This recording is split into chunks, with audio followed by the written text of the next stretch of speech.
We're going today to talk about different breakers that's on the market. The first breaker I'm going to pick up is a Federal Pacific.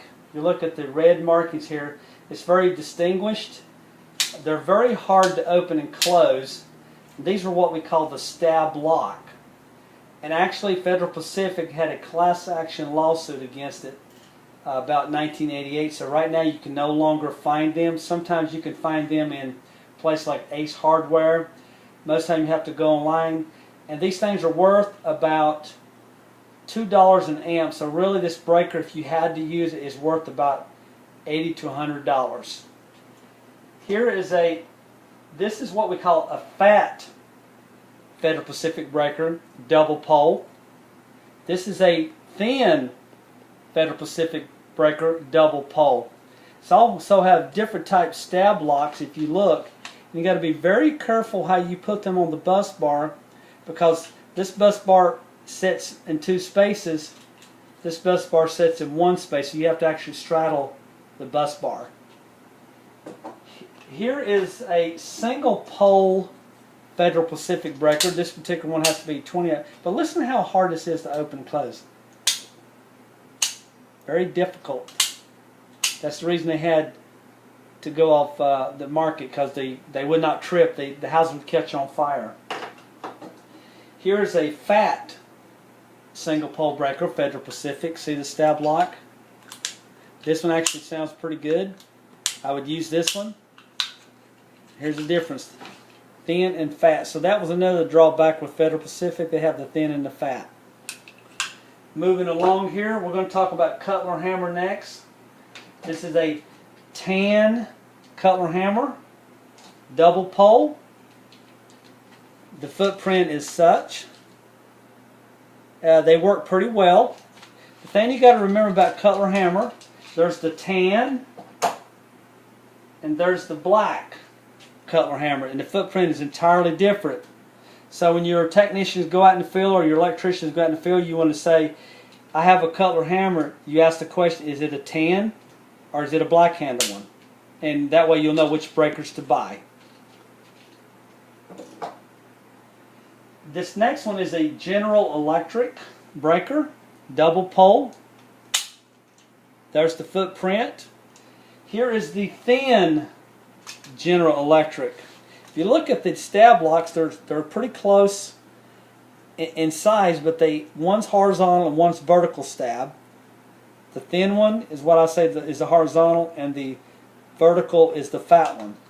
They will not interchange with no one, which is what we want, because the insurance company mandated about 20 years ago that you can't interchange breakers from one manufacturer to another, because before that point you can interchange Bryant with the ITE, with Gould, with Square D, Homeline. And for you electricians out there, you understand what I'm saying. The next breaker is, this is what we call a Square D QO. And actually, QO means quick off. They have the fastest tripping breaker on the market. That's why you pay for the Square D brand, because you actually get the money that you're paying. This is a great breaker. As far as I'm concerned, this is the top of the line on the market. This is what we at Jones Air Conditioning and Electrical use for our company, is only Square D products. I would only sell my customers something I would put in my own house. Here is a single pole Square D breaker. Once again, single pole, double pole.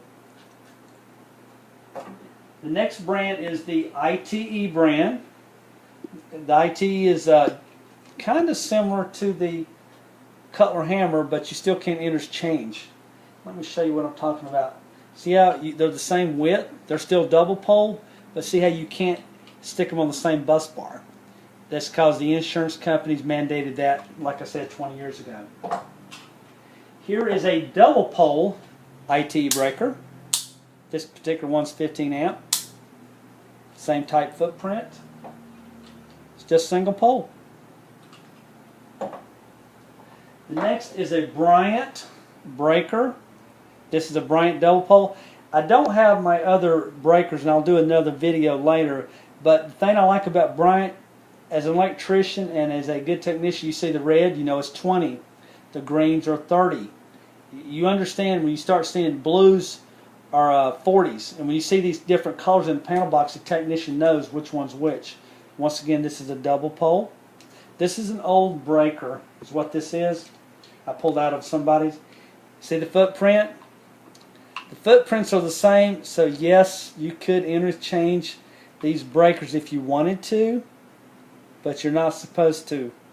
A qualified electrical contractor would know better, and he wouldn't do it. That's why it's always important to use licensed contractors in your business. Homeowners, use licensed contractors. This is a Zinsco breaker. See how wild the bus bar is on this? Then this is actually a double pole Zinsco breaker. Zinsco is another company that went out of business. I'm not aware of a lawsuit against those people, but they're not really a great breaker, and you cannot buy these breakers hardly anywhere except in aftermarket, and they're very expensive. I highly recommend, if you have anything that looks like this, call your local electrical contractor and have them to replace the system. Okay, and last and least, this is a three-phase. This happens to be an ITE Siemens breaker, and it's a three-pole breaker. And why do we have a three-pole breaker? Because we have 3 breaker spaces it uses. Because if you look at it, it's like a single-pole breaker, but it has 3 spaces. You look at the back side, it takes 3 bus bars. This can be used on 120, 240 volt, 3-phase system. And that's it. So folks, if you need any questions, you have any problems, you don't hesitate to call us. Go online to jonesairconditioning.com. Please give us a call at 239-596-5855 or visit our website, jonesairconditioning.com.